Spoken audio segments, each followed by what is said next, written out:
The Maryland Medical Examiner's Office ruled Dontae Melton's death a homicide, but the community wants to know, will the 10 officers involved in his death be criminally charged? The West Wednesday Coalition, led by Tawanda Jones, came out today to support Dontae Melton's family. When they put him on the ground, they handcuffed him behind his back. They shackled his feet. I'm sorry. They had him laying on this pavement over here. That day, temperatures were like 100 degrees. It was cooler at night, but it was very, very hot out here that night. They turned him over. No one, what I would expect is someone to at least sit down with him and let him know it's going to be okay. What I would have expected was the de-escalating training to say, hey, Dontae, we're here with you. What I did not expect was get out the street, right? As if someone else was in control, because they weren't. My son was scared. He wasn't combative. He was scared. The body camera video of his death is difficult to watch, to say the least. Dontae Melton came directly to a Baltimore City police officer asking for help.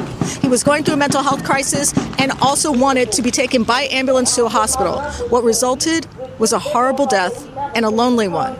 The primary officer on the scene said he was concerned about optics, how it would look. Oh, yes, and that was the leader, right?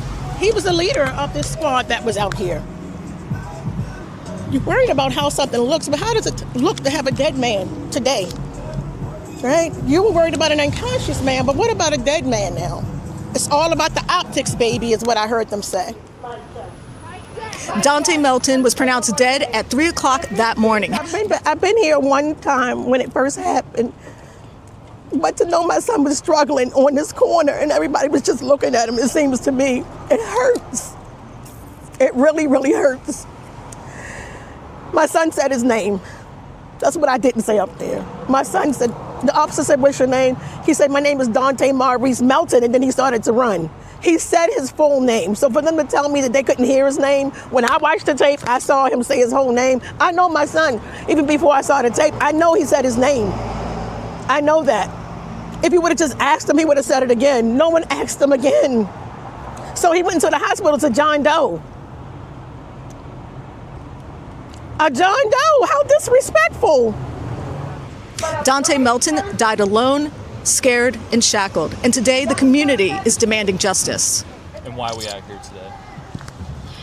To celebrate my son's life, to make change, to hope things get better, that no family would ever have to go through this again. And what kind of change are we looking to see? I would love to see a mobile crisis unit. I would love to see the money for the opioid spent on a mobile crisis unit. I would love to see that, okay? Please get a CAD system. Can we please update it, get a new one, do something, right? It's unacceptable. Unacceptable when Commissioner Worley was at the city council meeting and I heard him say it's failed 25 times before my son's death. It's unacceptable. The West Wednesday Coalition, unfortunately, was founded under my brother's untimely murder. He was killed on July the 18th, 2013 by 18 to 20 killer cops. And that's how we started West Wednesday, week after week, fighting for accountability for my big brother and all the victims of police brutality. Now, today you were focused on Dontae Melton. Can you tell a little bit why Dontae Melton's death is such a concern for this community? It is horrible. The police are still doing what they've been doing forever. Like, I can't even go back. I can go before my brother. But they're still doing it in the same way that Dontae was smothered to death. And it's horrible. The same way my brother was smothered. It's just terrible. And it needs to stop. Like, when people go through, in his case, he was going through a mental health crisis, needing help. You don't get attacked when you need help. That's disgusting. Believe me, the healing is just beginning. And I'm far from being healed. Some of these people walk so we could run, right? Because I just don't believe the homicide ruling would have happened if it were not for people before me. Thank God David Fowler is not in the medical examiner's office. Thank God it was discovered, right? So those people who went before me gives me hope. They're giving me hope that a change is going to come. I hope. I really do. Thank you. Thank you so much. This is Taylor and Steve Dennis in Baltimore City, Maryland, for the Police Accountability Report. Be safe out there.